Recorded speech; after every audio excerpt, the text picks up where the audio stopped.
मेरी खूबसूरत और हाई स्टैंडर्ड प्रोफेसर बीवी सच में एक नंबर की बेवकूफ़ है।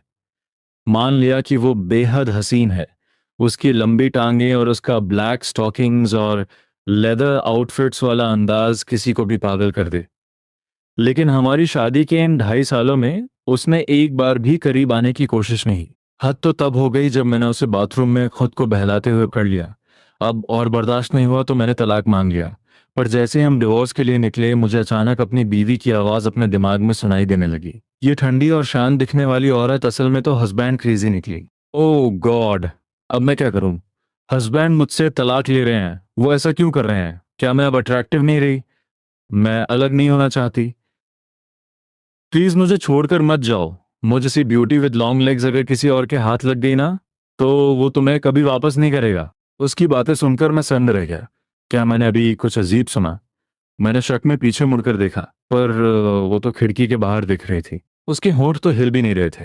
तो क्या ये उसके मन की आवाज थी? तभी जो चिंहान को जैसे कुछ महसूस हुआ, उसने मेरी तरफ देखा और अपना माथा पकड़कर ऐसे नाटक किया जैसे उसकी तबीयत खराब हो।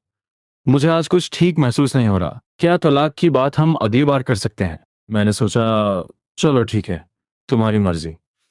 हाँ, प्लीज मान जाओ हस्बैंड, एक बार घर वापस चलो, फिर चाहे ब्लैक स्टॉकिंग्स हो, वाइट हो या फिशनेट। मैं तुम्हारी हर ख्वाहिश पूरी कर दूंगी।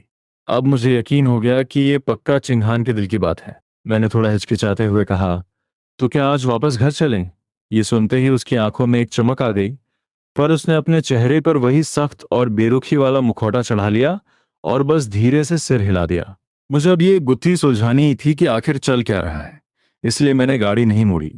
जैसे जैसे हम मैरिज रजिस्ट्रेशन ऑफिस के करीब पहुंच रहे थे, उसका दिल जोरों से धड़कने लगा। आखिर उससे रहा नहीं गया और बोल पड़ी, क्या हम वापस घर नहीं जा रहे थे? मैंने गेट की तरफ देखा और अपनी भौहें चढ़ाते हुए कहा, ठीक है, चलो घर चलते हैं।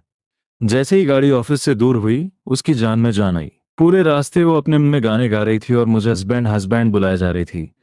वो हाई कोल्ड प्रोफेसर कहाँ गई? ये छोटी बच्ची जैसी हरकतें करने वाली लड़की कौन है? घर पहुंचते ही उसने फिर तबीयत का बहाना बनाया और ऊपर भाग गई। जल्दी से नेट पे चेक करती हूँ कि हस्बैंड को कैसे मनाते हैं, उन्हें क्या पसंद होगा। यार, ये हस्बैंड्स को हमेशा ऐसी ठंडी और शांत लड़कियां ही क्यों पसंद आती हैं? क्या वो मुझ जैसी प्यारी और चुलबुली लड़की से प्यार नहीं कर सकते? पर ये किसने कहा कि मुझे ठंडी लड़कियां पसंद हैं? मुझे तो खुद चिन्हान समझ नहीं आ रही थी। हम 2 साल पहले एक मैच मेकिंग मीटिंग में मिले थे। उस वक्त वो बस विदेश से लौटी थी और मैं अपनी माँ के रोज रोज के तानों से तंग आ चुका था। माँ ने कहा था कि इस लड़की की टांगे तुम्हारी पूरी जिंदगी से भी लंबी हैं। मैंने सोचा था कि बस फॉर्मेलिटी के लिए मिल लूंगा, पर उसे पहली नजर में देखते ही मैं उसका दीवाना हो गया। वो भला की खूबसूरत थी और उसकी पर्सनालिटी में एक अलग ही ग्रेस था। मैं एक मामूली इंसान हूं और भले ही वो थोड़ी कोल्ड थी, पर उसके पास अपनी गाड़ी, बंगला और अच्छा बैंक बैलेंस था। माँ ने कहा था कि ऐसी लड़की मिलना मतलब लॉटरी लगना। मैं उसकी खूबसूरती में ऐसा खोया कि आधे घंटे में ही शादी के कागजों पर साइन कर दिए। लेकिन शादी के बाद मुझे पछतावा होने लगा। हमने सोचा था कि शादी के बाद प्यार पर काम करेंगे, पर चीहान का स्वभाव बहुत ही रूखा था। ऊपर से हम दोनों अपने काम में इतने बिजी रहते कि घर पे दो बातें भी नहीं होती थी। हमारी शादी शादी कम और एक पीजी की तरह ज्यादा लगती थी, क्योंकि हम अलग अलग कमरों में सोते थे। मैंने कई बार बात करने की कोशिश की, पर जब मुझे पता चला कि उसके दिल में उसका कोई पुराना प्यार यानी कोई वाइट मूनलाइट है, तो मैंने हार मानकर तलाक का फैसला कर लिया। उस वक्त भी चिन्हान ने बस बेरुखी से ठीक है कह दिया था। अगले कुछ दिन वो कॉलेज के हॉस्टल में रही और आज हम सीधा तलाक के लिए ही मिले थे। अगर आज मैं उसके दिल की बात नहीं सुन पाता, तो मुझे कभी पता नहीं चलता कि वो मेरे लिए कुछ महसूस भी करती है। लेकिन बदकिस्मती से घर आने के बाद वो अपने कमरे से बाहर ही नहीं निकली। शायद दूरी ज्यादा थी, इसलिए मुझे उसके मन की आवाज सुनाई नहीं दे रही थी। शाम को मेरा एक क्लाइंट के साथ डिनर था, तो मैंने उसे बता दिया कि मैं बाहर जा रहा हूँ। उसने बस ठंडे अंदाज में ओके कहा। पर जैसे ही मैंने एक कदम आगे बढ़ाया, उसके मन का रोना शुरू हो गया। हस्बैंड को गए हुए कितना वक्त हो गया। उन्होंने मेरे साथ खाना भी नहीं खाया। वो हमेशा क्लाइंट से मिलने चले जाते हैं, पर ये उनका काम है। उन्हें शायद एक समझदार बीवी चाहिए और मैं शायद उतनी समझदार नहीं हूँ, इसीलिए वो मुझे छोड़ रहे हैं। रो रो कर मेरी आंखें सूज गई हैं, मैं अब अच्छी नहीं लग रही। मुझे आइस पैक लगाना पड़ेगा। मैं सुनकर दंग रह गया। ये औरत अंदर बैठकर रो रही है। मेरे दिमाग में उसकी इमेज एक पत्थर दिल प्रोफेसर की थी, जिसे दुनिया की परवाह नहीं। मैंने कभी नहीं सोचा था कि वो अंदर से इतनी इमोशनल होगी। क्लाइंट के साथ मीटिंग पहले से तय थी, तो मुझे जा पड़ा, और मैं रात को जल्दी लौट आया। शराब के असर और इन सब बातों से मेरा दिमाग चकरा रहा था। मेरा स्वभाव ऐसा है कि मैं चीज़ों को लटकाना पसंद नहीं करता। तलाक से पहले मुझे चिंहान से खुलकर बात करनी थी। अगर उसके दिल में अब भी कोई और है, तो मैं उसे कभी स्वीकार नहीं कर पाऊंगा। तभी दरवाजे पर दस्तक हुई। मैंने उसे अंदर आने को कहा और मन ही मन सोचा, कैसी शादी है ये। 2 साल बाद भी हम अजनबियों की तरह प्लीज कम इन कह रहे हैं। चिंगान शायद अभी नहा कर आई थी। उसने रेशमी काले रंग की नाइटी पहनी हुई थी। कुछ काम था? उसने पूछा। उसकी उस दिलकश अदा को देखकर मैं थोड़ा असहज हो गया। आधी रात का वक्त और हम दोनों अकेले। मेरे दिमाग में अजीब ख्याल आने लगे। मेरी तबीयत अभी भी ठीक नहीं है, क्या तुम देख सकते हो? उसने धीमी आवाज में कहा। उसकी आवाज में अब वो कड़वाहट नहीं थी, बल्कि एक शर्म और हिचकिचाहट थी। प्लीज हस्बैंड, मुझे मना मत करना, वरना मैं सच में रो दूंगी। मैंने ये हिम्मत जुटाने में पूरी रात लगा दी है। वो धीरे धीरे मेरे करीब आने लगी। उसका चेहरा शर्म से लाल पड़ चुका था। सच कहूं तो उस एंगल से वो नज़ारा वाकई बहुत खूबसूरत था। मैं डॉक्टर नहीं हूं, अगर ज्यादा तकलीफ है तो मैं तुम्हें हॉस्पिटल ले चलता हूं, मैंने खड़े होते हुए कहा। पर तभी उसके नर्म और गोरे हाथों ने मेरे कंधे पकड़ लिए। नहीं, मुझे पता है क्या हुआ है। बस, बस। मैं खामोशी से उसे देखता रहा कि आखिर वो क्या बहाना बन गई। हस्बैंड, मुझे ऐसे मत देखो, मुझे बहुत घबराहट हो रही है। मेरे दिल में तो जैसे हजारों उथल पुथल मची है। शायद घबराहट में ही उसके मुंह से निकल गया। बस, मेरे सीने में थोड़ी जकड़न महसूस हो रही है। क्या तुम थोड़ा सहला दोगे? कमरे में जैसे सन्नाटा पसर गया। अगले ही पल उसका चेहरा टमाटर जैसा लाल हो गया और वो चुपचाप खड़ी रही। पर उसके मन की चीखें मेरे दिमाग में गूंज रही थीं। क्या तुम्हारे सीने में दर्द है? मैंने पूछा। ना, नहीं। वो घबरा गई। उसे अपनी इस बेवकूफी पर गुस्सा आ रहा था कि उसने अपने मन की बात जुबान पर कैसे ला दी। मैं खड़ा होने ही वाला था कि अगले ही पल उसने मेरा हाथ पकड़कर अपने सीने पर रख दिया। उसने अपने गुलाबी होठों को दांतों तले दबाया और धीमी आवाज में बोली, यहाँ, यहाँ बहुत भारी लग रहा है, अगर तुम थोड़ा मसाज कर दोगे तो अच्छा लगेगा। उसकी आवाज अब इतनी धीमी थी कि मुश्किल से सुनाई दे रही थी, और उसके मन की मेरे कानों में चिल्ला रही थी। अनजाने में ही मेरा हाथ थोड़ा हिल गया। मैं कसम खाता हूं ये सिर्फ एक नेचुरल रिएक्शन था। शुरू में मेरा इरादा गलत नहीं था, पर उस एहसास की कोमलता को बर्दाश्त करना नामुमकिन था। जैसे ही मैंने हाथ बढ़ाया, चिन्हान का पूरा शरीर गुलाबी पड़ गया। मैंने पहली बार किसी को गोरे से गुलाबी होते देखा था। अब मेरा ध्यान उसके मन की बातों पर नहीं, बल्कि उस पल पर था। हवा में एक अजीब सी कशिश थी। मैं पीछे हटना चाहता था, पर चिन्हान अब रुकने वाली नहीं थी। जैसे ही मैंने उठने की कोशिश की, उसने मुझे रोकने के लिए धक्का दिया, पर शायद उसका संतुलन बिगड़ गया और वो सीधा मेरे ऊपर बिस्तर पे आ गिरी। उसकी रेशमी देह और भीनी भीनी खुशबू मेरे होश उड़ाने के लिए काफी थी। जब मैंने अपनी नजरें उठाई तो नजारा कुछ और ही था। उसकी खुशबू मेरे रोम रोम में बसने लगी थी। कमरे का माहौल अब पूरी तरह बदल चुका था। गर्मी की नाइटी बहुत पतली थी और हमारे बीच की दूरी खत्म हो चुकी थी। हम एक दूसरे की धड़कन और जिस्म की तपिश को साफ महसूस कर सकते थे। हस्बैंड के तो सिक्स पैक एब्स हैं, मैंने पहले गौर नहीं किया था। अगर मैं इन्हें थोड़ा छू लूं तो बुरा तो नहीं लगेगा ना? आखिर उन्होंने भी तो मुझे छुआ है। उसकी ये बात सुनकर मेरा चेहरा भी लाल पड़ गया। मैंने उसका हाथ पकड़ लिया, जो धीरे धीरे नीचे की तरफ बढ़ रहा था। पहले तुम उठो, अब मेरा दम घुट रहा है, मैंने कहा। पर मेरा दिल भी बहुत तेजी से धड़क रहा था। मैंने चिंग हान को देखा। वो अब पहले से भी ज्यादा लाल हो चुकी थी। बाहर से इतनी शांत और अंदर से इतनी बेबाक। ये विरोधाभास मुझे बहुत प्यारा लगा। जैसे ही मैंने उसे उठने को कहा, वो घबराकर हड़बड़ाते हुए उठने लगी और बार बार सॉरी कहने लगी। वो हाय कोल्ड प्रोफेसर वाला मुखौटा अब पूरी तरह उतर चुका था।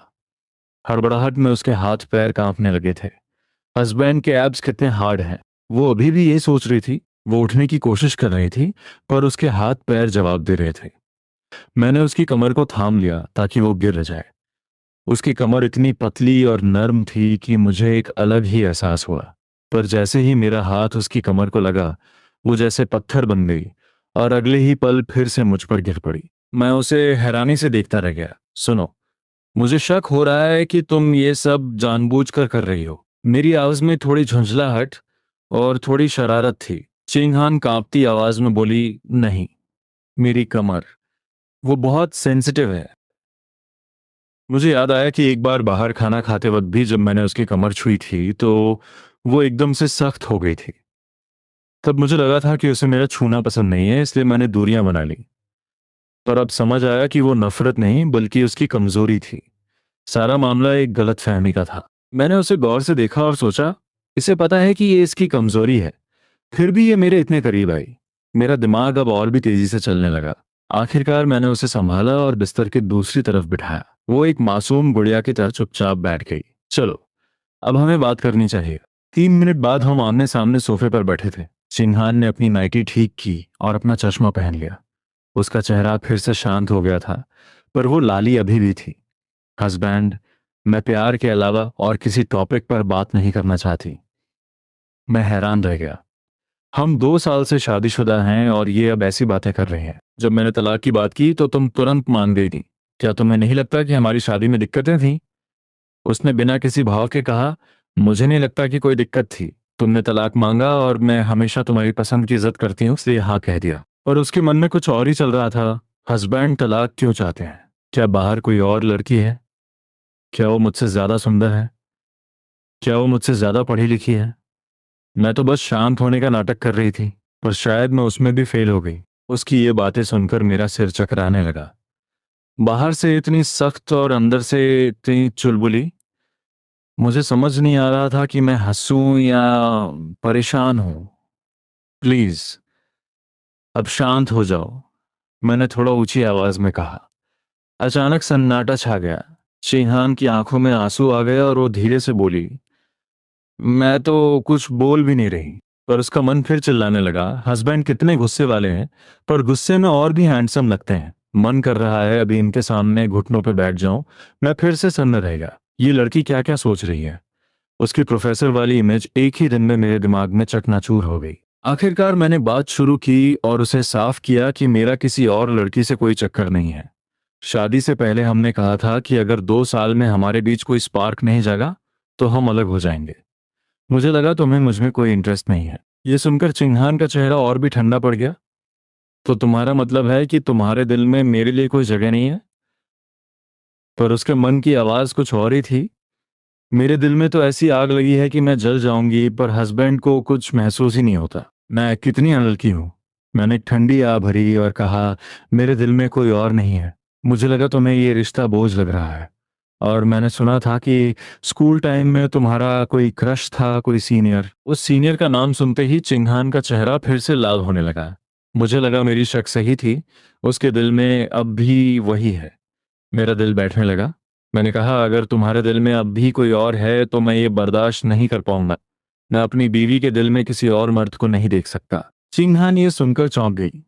उसके मन में आया, हस्बैंड, आपको ये क्यों नहीं समझ आता कि वो सीनियर कोई और नहीं, आप ही थे? अब क्या मैं खुद ही सब बता दूं? काश मैंने आज थोड़ी और सेक्सी नाइटी पहनी होती। मैं ये सुनकर दंग रह गया। वो सीनियर मैं था, पर मुझे तो कुछ याद नहीं। मैं अपनी इस प्रोफेसर बी से तलाक लेने जा रहा था, जो दिखने में अप्सरा है पर स्वभाव में पत्थर। पर आज उसके दिल की आवाज सुनकर मेरी दुनिया ही बदल गई। वो खड़ी हुई और उसकी लंबी टांगों की चमक ने मुझे फिर से मदहोश कर दिया। जब तुमने डिवोर्स की बात की तो मैं स्कूल के एक प्रोजेक्ट में फंसी हुई थी, इसलिए ज्यादा रिएक्ट नहीं कर पाई। और वो सीनियर, वो अब बीता हुआ कल है। ये कहते हुए उसने मेरा हाथ पकड़ा। मेरी तबीयत सच में ठीक नहीं है। क्या हम इस बारे में बाद में बात कर सकते हैं? बाहर से वो शांत थी, पर अंदर से कह रही थी, यार, मैं अभी सब सच नहीं बता सकती, मेरी इमेज खराब हो जाएगी। सही वक्त का इंतजार करना होगा। मुझे लगा लड़कियों के नखरे कभी खत्म नहीं होते, पर मैंने उसकी बात मानी। मुझे भी आज की बातों को समझने के लिए वक्त चाहिए था। कम से कम मुझे पता था कि वो सीनियर मैं ही था। ठीक है, 3 दिन बाद बात करते हैं, मुझे कल काम से बाहर जाना है, मैंने कहा। और हम दोनों ने फिलहाल शांत रहकर फैसला, 00:10:35। मेरी तबीयत आज वाकई ठीक नहीं है। तुम्हारे उस सवाल पर हम बाद में चर्चा कर सकते हैं, तुम्हें क्या लगता है? जो चिन्हान की आवाज में एक सलीका और वही पुरानी ठंडक थी, लेकिन उसके मन के अंदर की फुसफुसाहट थमने का नाम नहीं ले रही थी। हाय रब्बा, हस्बैंड, मैं अभी सब सच नहीं बता सकती। अगर अभी बता दिया तो मेरी इमेज का क्या होगा? मुझे सही मौके का इंतजार करना होगा। मुझे लगता है कि लड़कियों के नखरे और ये इमेज वाली बात कभी खत्म नहीं होने वाली। हालांकि मुझे ये सब समझ नहीं आता, फिर भी मैंने उसकी खामोशी की इज्जत की। मुझे भी आज हुई इन अजीबोगरीब चीजों को समझने के लिए थोड़ा वक्त चाहिए था। कम से कम अब सुकून इस बात का है कि चिन्हान जिस सीनियर को पसंद करती थी वो कोई और नहीं बल्कि मैं ही था। भले ही मुझे याद नहीं कि मैं उससे कब मिला था। ठीक है, तो क्या हम 3 दिन बाद बात करें? मुझे कल एक जरूरी काम से शहर से बाहर जाना है। मैं चीजों को लटकाने वालों में से नहीं हूं, लेकिन आज चिन्हान बात करने के मूड में नहीं थी और मुझे भी खुद को संभालना था। इसलिए अभी के लिए दूरी बनाना ही बेहतर था। किया, मेरी तबीयत आज वाकई ठीक नहीं है। तुम्हारे उस सवाल पर हम बाद में चर्चा कर सकते हैं, तुम्हें क्या लगता है? जो चिन्हान की आवाज में एक सलीका और वही पुरानी ठंडक थी, लेकिन उसके मन के अंदर की फुसफुसाहट थमने का नाम नहीं ले रही थी। हाय रब्बा, हस्बैंड, मैं अभी सब सच नहीं बता सकती। अगर अभी बता दिया तो मेरी इमेज का क्या होगा? मुझे सही मौके का इंतजार करना होगा। मुझे लगता है कि लड़कियों के नखरे और ये इमेज वाली बात कभी खत्म नहीं होने वाली। हालांकि मुझे ये सब समझ नहीं आता, फिर भी मैंने उसकी खामोशी की इज्जत की। मुझे भी आज हुई इन अजीबोगरीब चीजों को समझने के लिए थोड़ा वक्त चाहिए था। कम से कम अब सुकून इस बात का है कि चिन्हान जिस सीनियर को पसंद करती थी वो कोई और नहीं बल्कि मैं ही था। भले ही मुझे याद नहीं कि मैं उससे कब मिला था। ठीक है, तो क्या हम 3 दिन बाद बात करें? मुझे कल एक जरूरी काम से शहर से बाहर जाना है।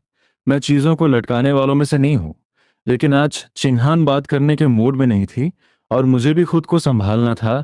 इसलिए अभी के लिए दूरी बनाना ही बेहतर था। लानत है, मैंने धीमी आवाज में खुद को कोसा। मैंने घड़ी देखी और फैसला किया कि एक बार फिर से ठंडे पानी से नहा लेना ही बेहतर हुआ। उधर जो चिन्हान अपने बिस्तर पर पागलों की तरह लौट रही थी, उसका पूरा शरीर शर्म से तप रहा था। ओह गॉड, क्या हस्बैंड को पता चल गया है कि मैं उन्हें सालों से छुप छुप कर पसंद करती हूँ? ये सोचते ही उसने अपना चेहरा तकिए में छिपा लिया।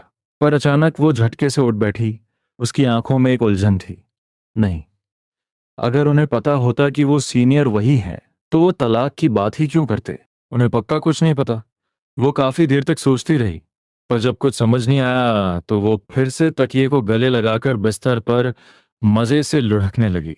अगली सुबह मुझे काम के सिलसिले में निकलना था, इसलिए मैं जल्दी उठ गया, पर हैरान रह गया ये देखकर कि जो चिन्हान मुझसे भी पहले उठ चुकी थी। उसने अपना बिना फ्रेम वाला चश्मा पहन रखा था और बाल सलीके से बांधे हुए थे। सफेद शर्ट और काली पैंट में उसकी पतली कमर और लंबी टांगे और भी कयामत ढा रही थी। मेरी आहट सुनकर वो पलटी और किचन से सैंडविच और दूध लेकर बाहर आई। उसने हल्का सा मुस्कुराते हुए कहा, गुड मॉर्निंग, मैंने नाश्ता बना दिया है, साथ में खा ले। उसकी आवाज हमेशा की तरह शांत थी, पर अब एक फर्क था। अब मैं उसके दिल की चीखें सुन सकता था। हाय, हस्बैंड इस ब्लैक शर्ट में कितने सेक्सी लग रहे हैं। मेरा तो बुरा हाल हो रहा है। अगर इन्होंने गोल्डन चश्मा पहन लिया ना, तो ये बिल्कुल वो शातिर विलेन लगेंगे जिससे हर लड़की प्यार करना चाहती है। उफ, ये मुझे ऐसे क्यों देख रहे हैं?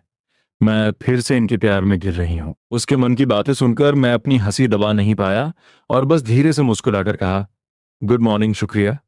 मैं किचन की तरफ बढ़ा तो उसके दिमाग में फिर से हंगामा शुरू हो गया। उसकी बातें अब इतनी हॉट और बेबाक थीं कि उन्हें शब्दों में बयान करना मुश्किल था। मैं सन्न रह गया। बाहर से इतनी शांत दिखने वाली ये लड़की अंदर से इतनी ज्यादा ओपन है। उसने पहले जो ब्लैक स्टॉकिंग्स और फिशनेट की बातें की थी, मुझे लगा था वो बस मजाक है, पर अब मुझे समझ आया कि वो तो बस ट्रेलर था। सच कहूं तो अब मैं भी उन सब चीजों के लिए बेताब होने लगा था। नाश्ता एकदम खामोशी में बीता, पर उसके मन का शोर मेरे लिए किसी एनर्जी ड्रिंक से कम नहीं था। घर से निकलते वक्त मैंने उसे देखा और कहा, मैं जा रहा हूँ। उसके मन में तो विदाई का गम और आंसू थे, पर चेहरे पर वही प्रोफेसर वाला अंदाज। सफर मुबारक हो, उसने बस इतना कहा। मैं अपना बैग उठाकर मुड़ा ही था कि उसने रोक लिया। रुको, तुम्हारी टाई टेढ़ी है। मैं उसे चुपचाप देखने लगा। मुझे पता था कि वो सफेद झूठ बोल रही है। जल्दी, हस्बैंड, प्लीज मुझे टाई ठीक करने के लिए कहो, प्लीज। मुझे उस आईने से मत देखो। मैं उस आईने से लाख गुना बेहतर हूं। मैंने सोचा कि टाई खोल ही दूं। आखिर फ्लाइट में तो वैसे भी ढीली करनी ही थी। पर उसके मन की पुकार सुनकर मैं रुक गया।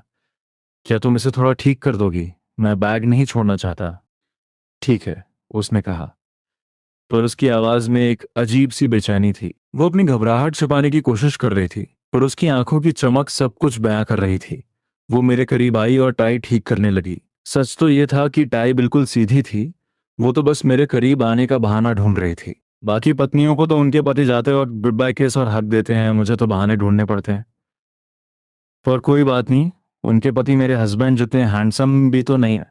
हाय, अब 2-3 दिन इन्हें देख नहीं पाऊंगा, मेरा क्या होगा। वो मेरे इतने करीब थी कि उसकी खुशबू मेरे दिमाग पर छाने लगी।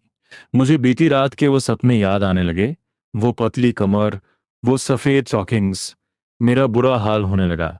मैंने हल्का सा खांसा और वो थोड़ा झिझकते हुए पीछे हट गई। हो गया, सब ठीक है। उसके उस मासूम और शांत चेहरे को देखकर मैं मुस्कुरा दिया। ठीक है। मैं जाने के लिए मुड़ा, पर उसके मन की सिसकियां सुनकर फिर रुक गया। मेरे वापस आने का इंतजार करना, मैंने कहा। अचानक उसके मन का रोना बंद हो गया और वो खुशी से झूम उठी। हस्बैंड, मुझे किस करो। और बाहर से उसने बस ठंडे अंदाज में ठीक है कहा। मैंने सोच लिया था कि वापस आकर इसकी ये मुंह में कुछ और मन में कुछ और वाली बीमारी पक्का दूर करूंगा। ये प्रोफेसर वाला मुखौटा उतारना ही होगा। आखिर वो खुद को इतना रोक कर थकती नहीं है क्या। मुझे पहली बार लगा कि ये बिजनेस ट्रिप बहुत बड़ी मुसीबत है। अभी घर से निकला नहीं और वापस आने का मन करने लगा। मैं अपनी उस परफेक्ट प्रोफेसर बीवी से तलाक लेने जा रहा था, जो बाहर से बर्फ जैसी ठंडी और अंदर से ज्वालामुखी है। उधर कॉलेज में जो चिन्हान अपनी लैब में थी। जैसे ही वो अंदर पहुंची, उसके चारों स्टूडेंट्स एकदम सीधे खड़े हो गए। गुड मॉर्निंग प्रोफेसर जो। उसने बस एक हल्का सा सिर हिलाया और उनके डेटा की गलतियां निकालने लगी। वो सुबह से शाम तक लैब में ही रही, एक एक गलती को ठीक करवाते हुए। शाम के 6:30 बज गए थे जब उसकी सहेली के मेन्यून का फोन आया। उसने फोन देखा, पर उठाया नहीं और अपने काम में लगी रही। उसके स्टूडेंट्स उसे बड़ी इज्जत और डर से देख रहे थे। जब सारा काम खत्म हो गया, तब उसने कहा, ठीक है, अब तुम लोग जा सकते हो। एक लड़की ने हिम्मत करके पूछा, मैम, क्या आप हमारे साथ डिनर करेंगी? सामने एक नया रेस्टोरेंट खुला है। सिंघान ने अपना चश्मा ठीक किया और रुखी आवाज में कहा, नहीं शुक्रिया, बस अगली बार डेटा में इतनी गलतियां मत करना, समझ गए? उसने एक ठंडी मुस्कान दी जो स्टूडेंट्स की जान निकालने के लिए काफी थी। स्टूडेंट्स ने झट से माफी मांगी और वहां से निकल गए। जैसे ही वो लैब से बाहर निकली, उसकी हालत ही बदल गई। मर गई भूख के मारे। आज तो बस पार्टी करनी है। और यार, फिर से हस्बैंड की याद आ रही है। उधर उसके स्टूडेंट्स बाहर खड़े बातें कर रहे थे। हमारी प्रोफेसर इतनी सुंदर है, पर उनसे डर भी उतना ही लगता है। पता नहीं वो घर पे कैसी होती होंगी। जो भी उनके साथ रहता होगा उसकी तो हालत खराब हो जाती होगी। दूसरी तरफ चिन्हान अपनी सहेली की कार में बैठी और मुंह बनाकर बोली, यार, मुझे लगता है कोई भी नॉर्मल इंसान मेरे इस ठंडे बर्ताव को बर्दाश्त नहीं कर पाएगा। उसकी सहेली मेंगन कार चलाते हुए बोली, तुम्हारी ये क्यूट और हुस्सैल शक्ल ही काफी है किसी को भी पागल करने के लिए। मेंगन उन चंद लोगों में थी जो चिन्हान के असली रूप को जानते थे। उसी ने चिन्हान को मेरे साथ डेट पर जाने का आइडिया दिया था। शुरुआत तो बहुत अच्छी हुई थी, पर अब बात तलाक तक पहुंच गई थी। मैं तलाक नहीं लेना चाहती। चिन्हान की आंखों में आंसू थे। चिंता मत करो, मैं तुम्हें ऐसे हथियार दिलाऊंगी कि तलाक का नाम भी मिट जाएगा, मेंगन ने दावे के साथ कहा। और वो उसे लेकर सीधा एक एडल्ट स्टोर वयस्क सामग्री की दुकान के सामने जा खड़ी हुई। चिन्हान बाहर से शांत दिख रही थी, पर अंदर से उसकी जान निकली जा रही थी। क्या हम सच में अंदर जा रहे हैं? भले ही वो विदेश से पढ़कर आई थी, पर उसकी जिंदगी बहुत ही सादी थी। बस कॉलेज, घर और लाइब्रेरी। उसकी पूरी दुनिया बस पढ़ाई थी, और जो बचा हुआ वक्त था वो मेरे सोशल मीडिया अकाउंट्स चेक करने में बिताती थी। उसे ये भी नहीं पता था कि मैं उसकी साइलेंट फ्रेंड लिस्ट में हूँ। वो उस दुकान के बाहर खड़ी कांप रही थी, पर मैंगियन उसे खींचकर अंदर ले गई। तुमने कहा था ना कि तुम उसे अपनी तरफ खींचने में फेल हो गई। इसका मतलब है तुम्हारे पास सही सामान नहीं है। अब मैं तुम्हारी मदद करूंगी। किन्हान झिझक रही थी, पर उसके कदम अंदर बढ़ रहे थे। वो तलाक बिल्कुल नहीं चाहती थी। दूसरी तरफ मेरा काम उम्मीद से ज्यादा लंबा खिंच गया। एक दिन का काम एक हफ्ते में बदल गया। मैंने चिन्हान को फोन किया क्योंकि मैं अपना वादा नहीं निभा पाया था। मैंने ये भी चेक करना चाहा कि क्या फोन पर भी मुझे उसके मन की आवाज सुनाई देगी, पर अफसोस, फोन पर कुछ सुनाई नहीं दिया। उसने फोन पर बहुत समझदारी दिखाई और बुरा नहीं माना, पर उसके बाद से उसके रोजाना गुड मॉर्निंग और गुड नाइट के मैसेज आने लगे। वो लैब की छोटी छोटी बातें शेयर करने लगी। एक बार उसने लिखा, क्या मैं तुम्हें डिस्टर्ब तो नहीं कर रही? अगर ऐसा है तो बता देना। मैं समझ गया कि बाहर से वो बेफिक्र बन रही है, पर अंदर से रो रही होगी। उस वक्त मैं एक बिजनेस डिनर में था, पर उसके मैसेज ने मेरा मूड बना दिया। नहीं, तुम्हारी बातें दिलचस्प है, मैंने जवाब दिया। उस एक हफ्ते में मुझे एहसास हुआ कि हम फोन पर पहले से कहीं ज्यादा करीब आ गए हैं। जब मैं वापस लौटा तो मैंने उसे सरप्राइज देने का सोचा और सीधा कॉलेज पहुंच गया।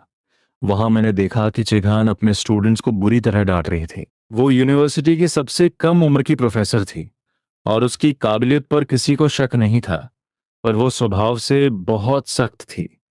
वो उन स्टूडेंट्स पर चिल्ला रही थी, अगर काम नहीं कर सकते तो अपना टीचर बदल लो, मेरा वक्त बर्बाद मत करो। उसकी आवाज में वो कड़वाहट और कड़ाई देखकर मेरा दिल भी धड़कने लगा। सफेद कोट और उस चश्मे में वो वाकई किसी क्वीन से कम नहीं लग रही थी। मेरा दिल जोरों से धड़कने लगा और दिमाग में कुछ शरारती ख्याल आने लगे।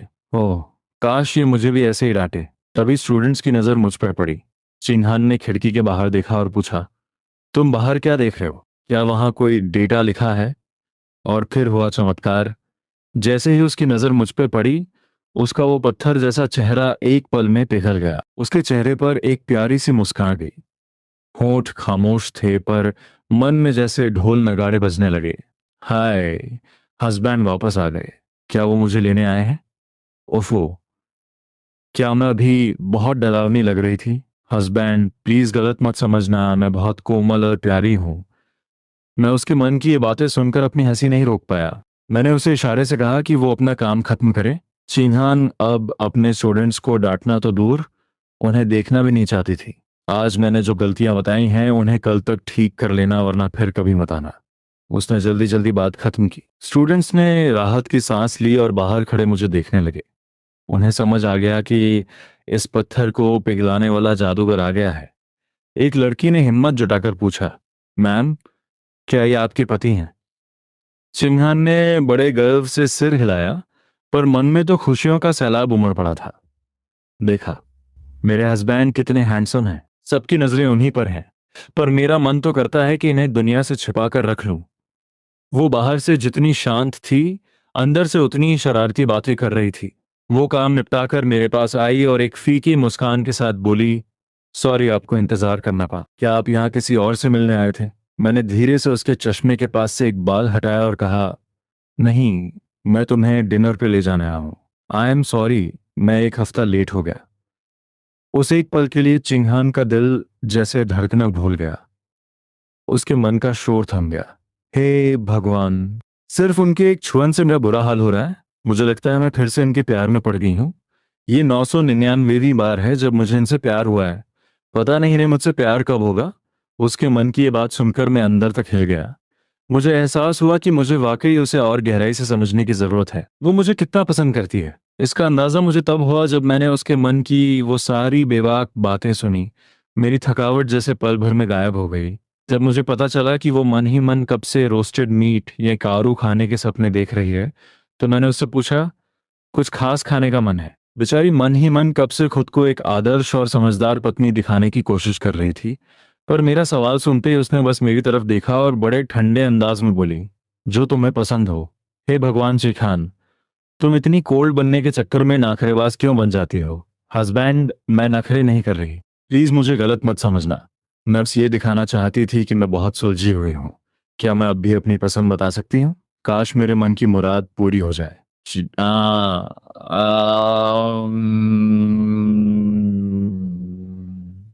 मैंने मन ही मन सोचा, चलो तुम्हारी मुराद पूरी कर देते हैं। मैंने मुस्कुराते हुए कहा, अगर तुम्हारा कोई खास मन नहीं है तो क्या आज रात हम खाएं? जैसा तुम चाहो, उसने जवाब दिया, पर उसकी आवाज की वो खुशी छिपी नहीं रही।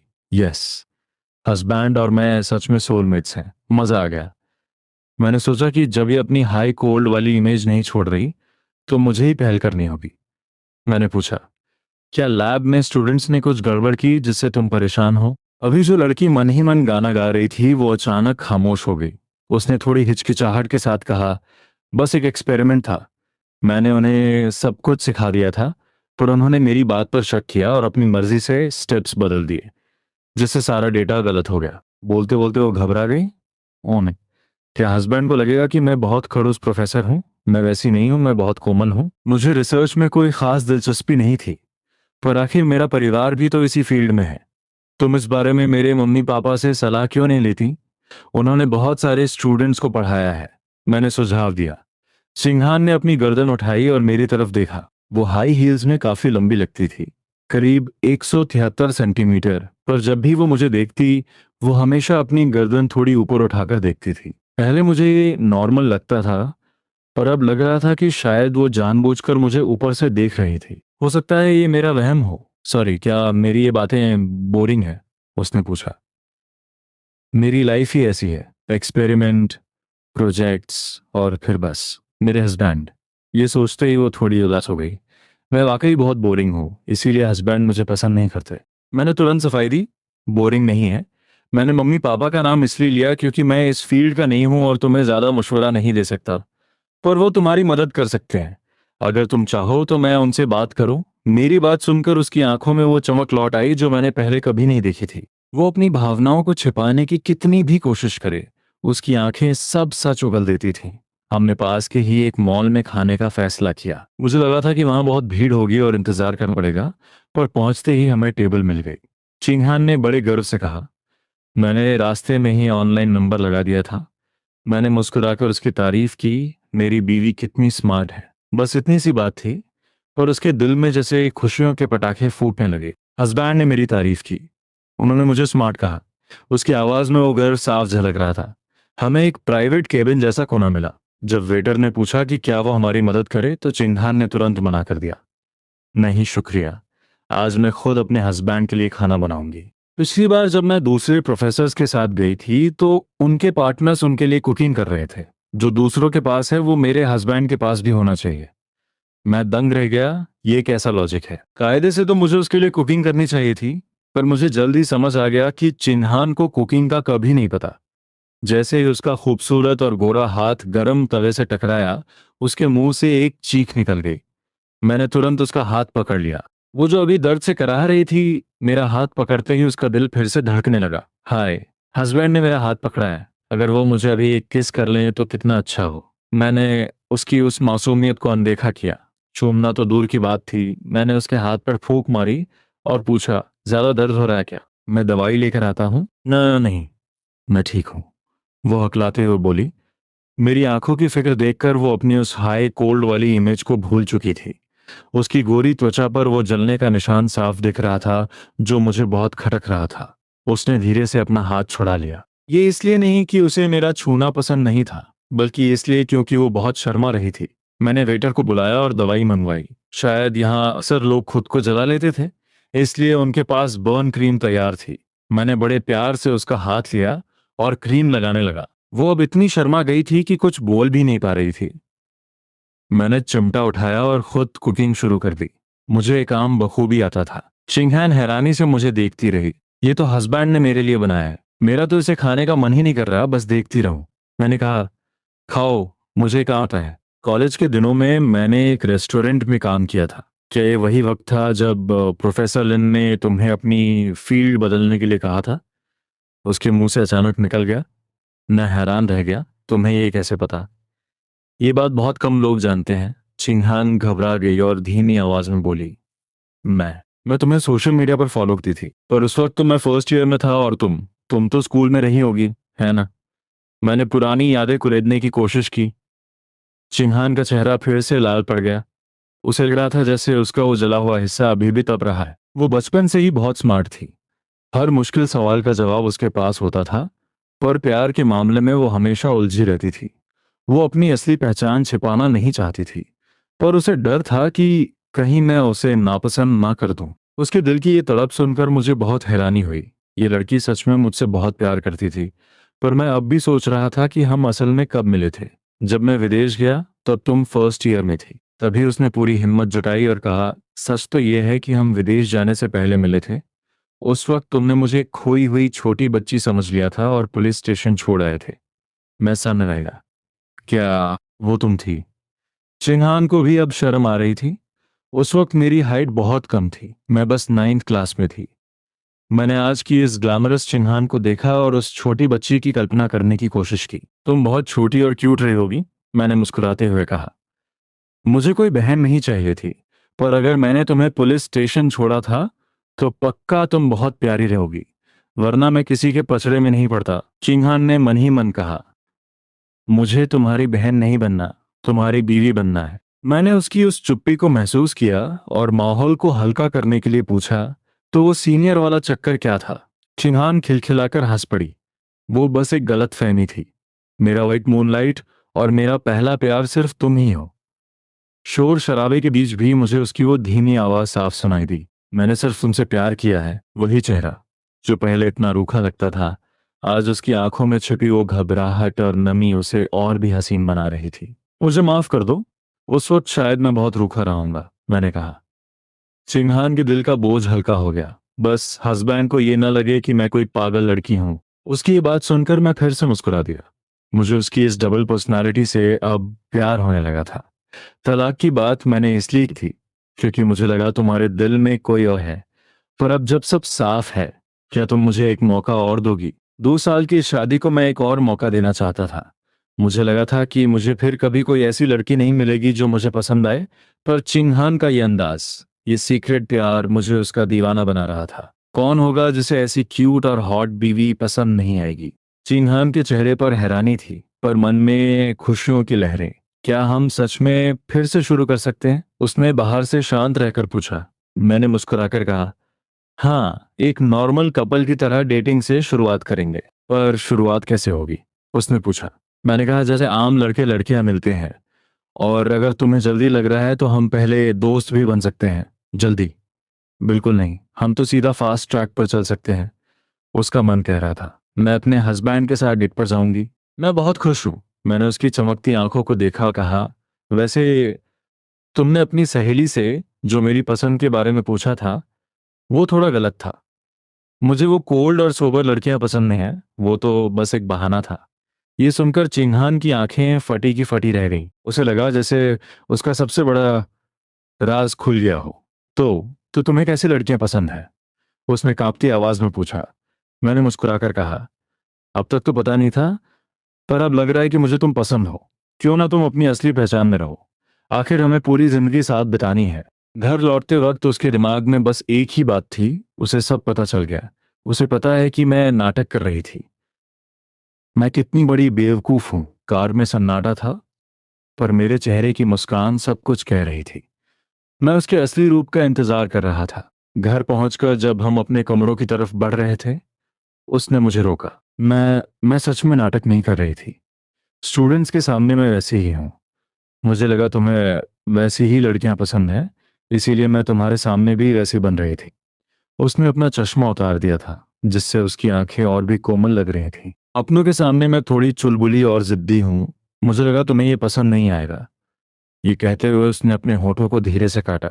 मैंने मुस्कुराकर उसे देखा और कहा, जब तक आजमाओगी नहीं, पता कैसे चलेगा? उसने एक चैन की सांस ली और कहा, ठीक है, मैं कोशिश करूंगी।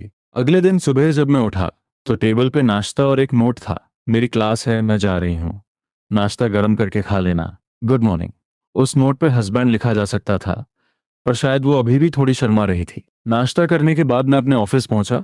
असिस्टेंट ने बताया कि कोई मेरा इंतजार कर रहा है। वो सन मी थी, एक मशहूर लेखिका जो मुझ पे फिदा थी।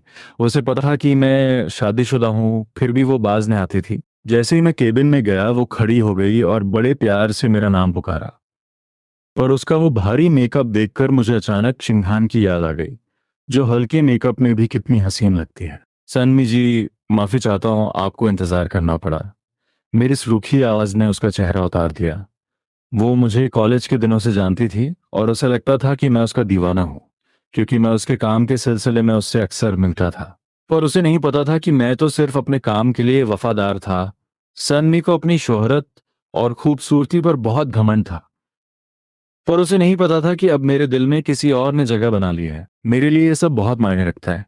एक बार तुम्हारी मेहनत रंग ले आए तो मेरे दिल में तुम्हारे लिए जगह अपने आप बन जाएगी। मेरे साथ बिजनेस शुरू करो, क्या पता साथ काम करते करते हमारे बीच कोई स्पार्क जाग जाए। सन्मी यही सोचकर मेरे साथ जुड़ी थी। मेहनत रंग लाई और मेरा छोटा सा स्टार्टअप आज एक बड़ी कंपनी बन गया। पर उसने कभी सपने में भी नहीं सोचा था कि मैं अचानक शादी कर लूंगा। उसकी आंखों में अब आंसू थे। जांग लिंग, कल तुमने जो कहा उसका क्या मतलब था? तुम्हें पता है ना कि तुम्हारे एक फ़ोन पर मैं कॉन्ट्रैक्ट रिन्यू कर लेती। मैंने उसकी तरफ देखा। मुझे समझ नहीं आ रहा था कि उसे क्या बोलूं। मैंने बस इतना सुना था कि तुम्हारा दोबारा कॉन्ट्रैक्ट करने का इरादा नहीं है। मैनेजर ने कहा कि तुम पुरानी राइटर हो, वरना शायद वो मुझे इस बारे में बताता भी नहीं। मैं शुरुआत से तुम्हारे साथ हूँ। क्या तुम्हें नहीं लगता कि तुम बहुत पत्थर दिल हो? उसकी आवाज़ में एक अजीब सा दर्द था। और सच तो ये है कि मैंने उसे उसकी मेहनत का पूरा पैसा दिया, उसकी कॉमिक्स पर करोड़ों इन्वेस्ट किए।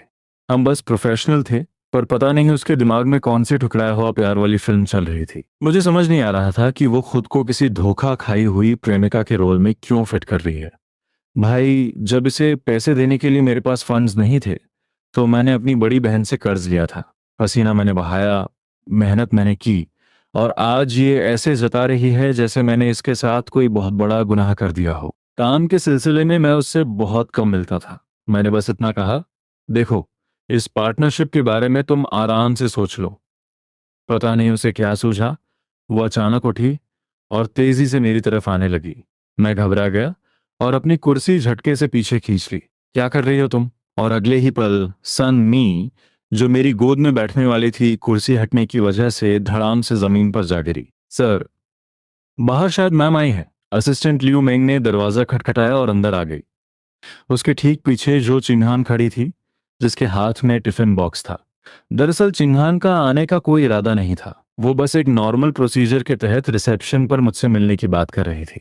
पर किस्मत से लियू मेंग ने उसे देख लिया। उसने चिन्हान को पहले एक बार तब देखा था जब मैं नशे में धुत था, और वो मुझे लेने आई थी। लियू मेंग का मानना था कि ऐसी क्वीन जैसी पर्सनालिटी और खूबसूरती को कोई एक बार देख ले तो कभी भूल नहीं सकता। इसलिए उसने हिचकिचाते हुए कहा, मैम, आप यहाँ। ये मैम बॉस's वाइफ शब्द सुनते ही चिंघान की आंखों में एक चमक आ गई, और उसके चेहरे पर एक ऐसी मुस्कान खिंच गई जिसे वो छिपा नहीं पा रही थी। और बाहर से वो अभी भी वही शांत और हाई कोल्ड प्रोफेसर लग रही थी। कम से कम अजनबियों के सामने तो वो खुद को बहुत अच्छे से कैरी करती थी।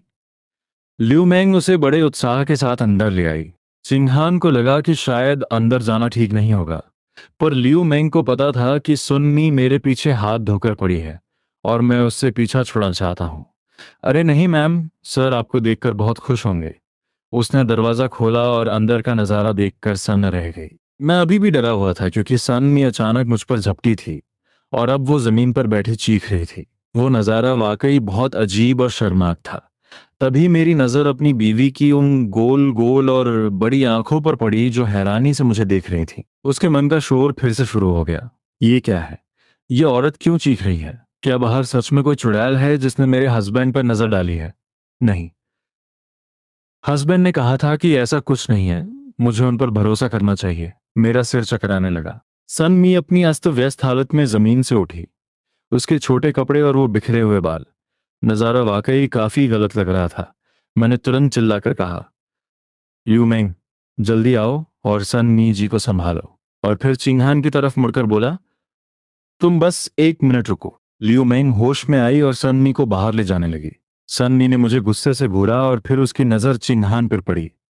उसकी आंखों में जलन साफ दिख रही थी। इतनी खूबसूरत लड़की, भले ही वो खुद एक लड़की थी, पर चिंगहान की उन नशीली आंखों और उसकी खूबसूरती को देखकर वो भी दंग रह गई। मैंने अपनी आवाज साफ की और पहली बार सबके सामने कहा, बीवी, तुम यहाँ कैसे? मैं मन ही मन सोच रहा था, देख लो सब, ये मेरी बीवी है। इतनी हसीन बीवी के होते हुए मैं कहीं और मुंह क्यों मारूंगा? मेरे बीवी कहने पर वहां मौजूद तीनों लोग सन्न रह गए। यस, हस्बैंड ने मुझे बीवी कहा। हम दोनों साथ में कितने अच्छे लगते हैं ना। काश वो मुझे रोज ऐसे ही बुलाएं, तो मैं दुनिया की सबसे खुशकिस्मत औरत बन जाऊंगी। चिंगहान का मन तो झूम रहा था, पर चेहरे पर वही पुरानी शांति थी। बस कॉलेज खत्म हुआ तो सोचा देख लूं कि क्या तुम फ्री हो। हमें साथ में लंच करना था ना। मैंने तुम्हें मैसेज भी किया था। सन्नी ये सब देखकर शर्म के मारे वहां से भाग निकली। उसे भागते देख मैंने चैन की सांस ली। शुक्र है मैं समय पर पीछे हट गया, वरना आज तो मेरा राम नाम सत्य हो जाता। मुझे डर था कि कहीं चिन्हान कुछ गलत न समझ ले, पर जब मैंने उसकी तरफ देखा तो उसकी आंखों में वो खुशी और मजा साफ दिख रहा था। जो लड़की अभी तक बहुत एलिगेंट लग रही थी, वो अब मन ही मन किसी छोटी बच्ची की तरह उछल रही थी, और उसका दिल एक टेप रिकॉर्डर की तरह बज रहा था। हस्बैंड ने मुझे बीवी कहा। हस्बैंड ने मुझे बीवी कहा। सच में, अगर कोई ये सुन ले तो यकीन ही नहीं करेगा कि ये वही फिजिक्स की प्रोफेसर है। मैंने उसका हाथ पकड़ा और कहा, बैठो, बात करते हैं। क्या तुम खाना लाई हो? और सुनो, जो भी तुमने देखा वो वैसा नहीं है जैसा लग रहा है। लंच की बात सुनकर चिंगहान को जैसे होश आया। हाँ, मैं तुम्हारे लिए खाना बनाकर लाई हूँ। वो अपना वो रास्ते से गुजर रही थी वाला झूठ पूरी तरह भूल गई। उसने टिफिन के डिब्बे एक एक करके सजाए और मेरी तरफ बड़ी उम्मीद से देखने लगी।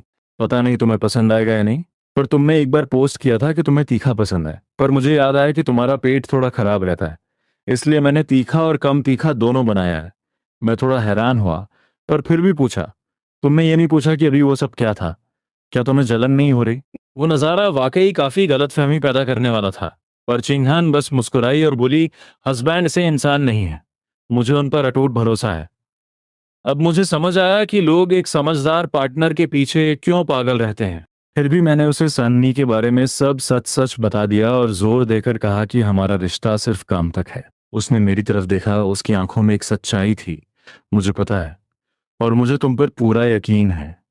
भले ही सन्नी की उस हरकत से उसे थोड़ा बुरा लगा हो, क्योंकि प्यार में पॉजेसिव होना तो लाजमी है, पर मेरी उस वक्त की घबराहट और वहां से भागने की कोशिश ने उसे यकीन दिला दिया था कि मैं बेगुनाह हूं। वो जानती थी कि हमारे पास साथ बिताने के लिए बहुत कम वक्त है, इसलिए वो उसे किसी फालतू बात पर झगड़ कर बर्बाद नहीं करना चाहती थी। उसके मन की ये बातें सुनकर मेरा दिल बाग बाग हो गया। ये मन की आवाज सुनने की शक्ति वाकई कमाल की है।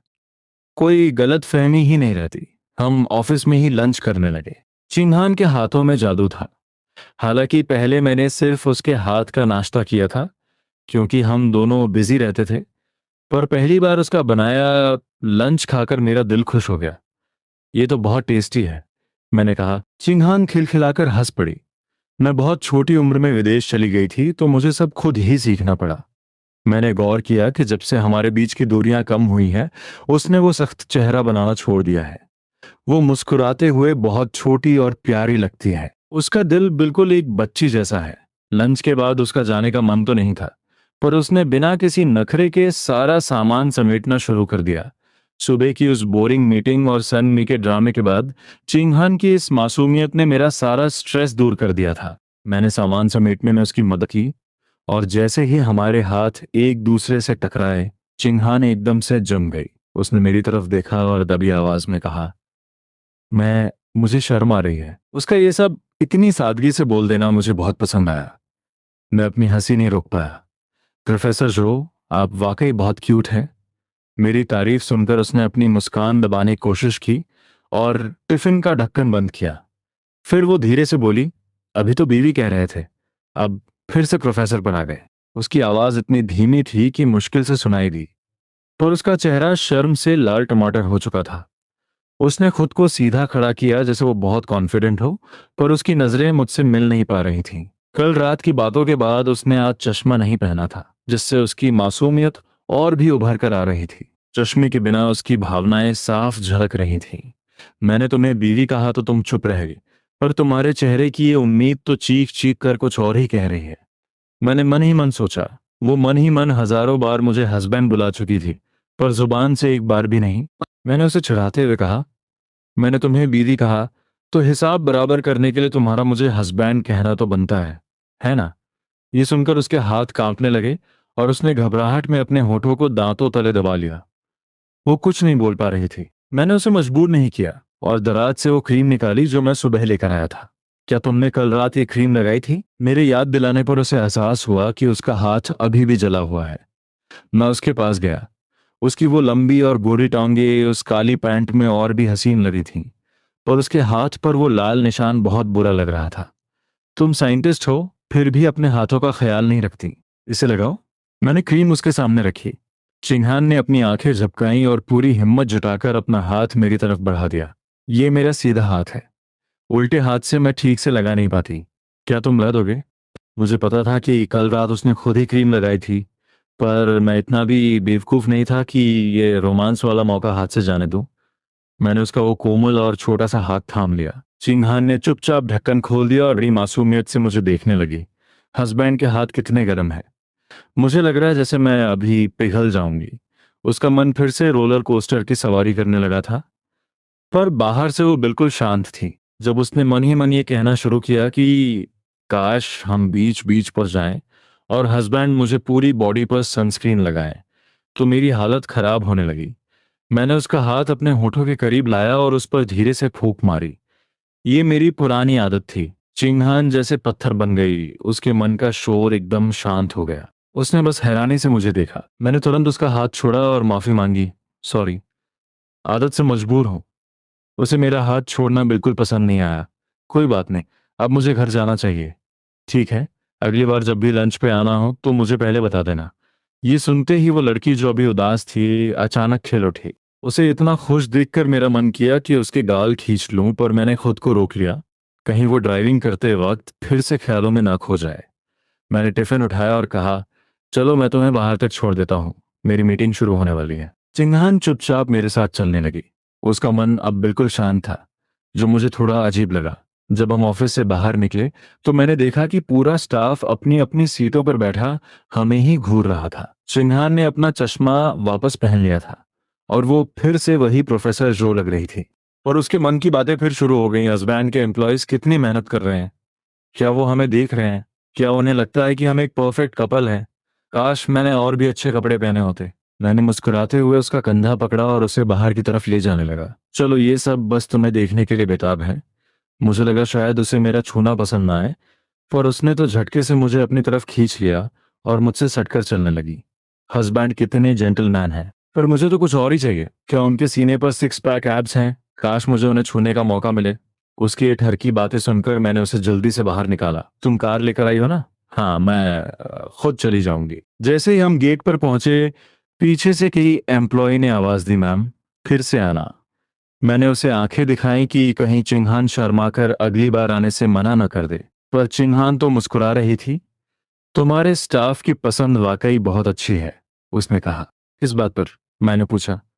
यही कि हम दोनों साथ में बहुत अच्छे लगते हैं। इतना कहकर वो अपनी कार की तरफ भाग गई। यस, मैंने फिर से हस्बैंड को इम्प्रेस कर दिया। मैंने मुस्कुराते हुए उससे पूछा, तो क्या मैम रोज आएंगी? उसका मन तो चिल्ला चिल्ला कर हाँ हाँ हाँ कह रहा था, पर जुबान से बस इतना निकला, मैं कोशिश करूंगी। बाय। जैसे ही वो कार में बैठी वो खुद को ही कोसने लगी, मेरी ये जुबान। काश मैं ये हाई कोल्ड वाला नाटक छोड़ पाती।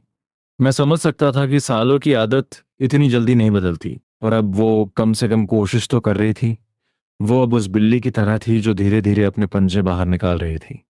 मुझे अच्छा लग रहा था कि वो धीरे धीरे अपनी असलियत मेरे सामने ला रही है। वो मन में तो शेरनी थी, पर असलियत में एक छुई मुई। उसके जाने के बाद जैसे ही मैं ऑफिस में घुसा, सबने मुझे घेर लिया। सर, मैम तो अप्सरा है, इतनी कम उम्र में प्रोफेसर, कहाँ से मिली ऐसी बीवी? काश हमारे प्रोफेसर भी ऐसी सुंदर होती तो हम कभी फेल न थे। मैं उनकी बातें सुनकर बस मुस्कुराता रहा। अगर मेरी प्रोफेसर ऐसी होती तो मैं रोज कॉलेज जाता। मैंने उनकी टांग खींचते हुए कहा, अगर वो तुम्हारी प्रोफेसर होती तो तुम शायद। यहाँ आपकी कहानी का अगला हिस्सा पूरी तरह से सिनेमाई और नाटकीय डबिंग स्टाइल में। उनकी बातें सुनकर मैं अपनी हंसी नहीं रोक पाया और तंज कसते हुए बोला, बेटा, अगर वो तुम्हारी प्रोफेसर होती तो तुम पक्का फेल हो जाते, क्योंकि तुम्हारी मैम फिजिक्स फिजिक्स पढ़ाती हैं। इतना सुनते ही पूरे ऑफिस में सन्नाटा छा गया। यहाँ काम करने वाले भले ही बड़े बड़े कॉलेजों से पढ़े हों, पर यूनिवर्सिटी फिजिक्स की प्रोफेसर का नाम सुनकर सबकी हवा टाइट हो गई। मुझे अपनी यह हरकत थोड़ी बचकानी लगी, पर मैंने अपनी तारीफ जारी रखी। मेरी बीवी तुम लोगों की भाषा में एक जीनियस है। भले ही वो उम्र में छोटी है, पर वो वाकई कमाल की है। मैंने खड़े होते हुए आखिरी बार किया, और हाँ, दिन में सपने देखना छोड़ दो। इतनी परफेक्ट बीवी ढूंढने से भी दूसरी नहीं मिलेगी। ये कहकर मैं बड़े घमंड के साथ वहां से निकल गया। पीछे से किसी ने दबी आवाज में कहा, बॉस हैं तो क्या हुआ, इनका ये इतराने वाला अंदाज कितना चिढ़ाता है यार। दूसरी तरफ चिंगहान ऑफिस से निकलकर सीधे अपनी सहेली मिंगन के पास पहुंची। वो हथियार तो उसने खरीद लिए थे, पर उसे समझ नहीं आ रहा था कि उन्हें इस्तेमाल कैसे करना है। प्यार के मामले में वो बिल्कुल कोरी थी। उसे एक युद्ध सलाहकार, मिलिट्री एडवाइजर की सख्त जरूरत थी। मेंगयून एक अमीर खानदान की बिगड़ी हुई शहजादी थी, जिसके पास पैसों की कोई कमी नहीं थी। जब चिंगहान उसके कैफे में पहुंची तो मेंगयून उसे देखकर दंग रह गई। इतने सालों की दोस्ती के बाद भी चिंगहान का वो खिलता हुआ चेहरा देखकर वो मंत्रमुग्ध हो गई। ओहो, क्या बात है ब्यूटीफुल। क्या पियोगी? तुम्हारी आंखों की ये चमक तो किसी की भी जान ले ले। चिन्हान ने मुस्कुराते हुए जवाब दिया, तुम्हें कैसे पता? मैं अभी अपने हस्बैंड के साथ लंच करके आ रही हूँ। मैं कॉफी नहीं पीऊंगी, हस्बैंड ने मुझे अभी अभी चाय पिलाई है। मेंगुन ने एक फीकी मुस्कान के साथ कहा, अच्छा, तो यहाँ अपनी खुशियां दिखाने आए हो? उसे समझ नहीं आ रहा था कि आखिर चल क्या रहा है। ये जियांग यिंग आखिर खुद को रोक कैसे रहा है। 2 साल हो गए शादी को और उसने अभी तक तुम्हें अपना बनाया नहीं। मेंगन खामोशी से अपनी सहेली को देख रही थी, जिसकी आंखों में एक अजीब सी उम्मीद थी। काफी देर बाद वो बोली, तुम मुझसे कह रही हो कि 2 साल की शादी के बाद भी तुम दोनों अभी तक प्योर लव वाले लेवल पे हो? हाथ तक नहीं पकड़ा? मेंगन की आवाज में हैरानी साफ थी। अगर ऐसे काम नहीं बन रहा तो तुम्हें सीधा निशाना साधना चाहिए। पहले हक जमाओ, बातें बाद में होती रहेंगी। किंगहान ने मासूमियत से मुंह फुलाया, सच कहूं तो मैं भी यही सोचती हूं, पर जियांग लिंग। उसने अपनी आंखें झपकाई जैसे कुछ सोच रही हो। मुझे लगता है वो मेरी और हमारे रिश्ते की बहुत इज्जत करता है। हाय, हस्बैंड कितने अच्छे हैं ना? पर मेंग्यून ने मेज थपथपाते हुए कहा, ये इज्जत की बात नहीं है। कहीं ऐसा तो नहीं कि वो काम के ही लायक ना हो? ये सुनते ही चिंगहान भड़क गई और बड़े गंभीर होकर बोली, जांग लिंग में कोई कमी नहीं है।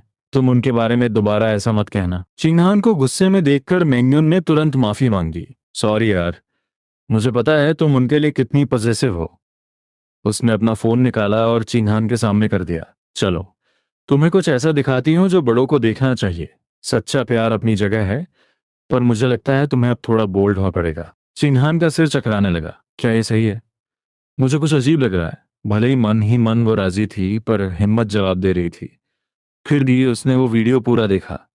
वीडियो में एक औरत सिखा रही थी कि अपने पति को कैसे रिझाना है। मेंगुन जानती थी कि वो एक पब्लिक जगह पर है, इसलिए उसने सिर्फ लेडी वाला हिस्सा दिखाया। पर फिर भी चिंगहान बहुत असहज महसूस कर रही थी। उसे शुरू का थोड़ा सा हिस्सा देखा और फोन वापस कर दिया।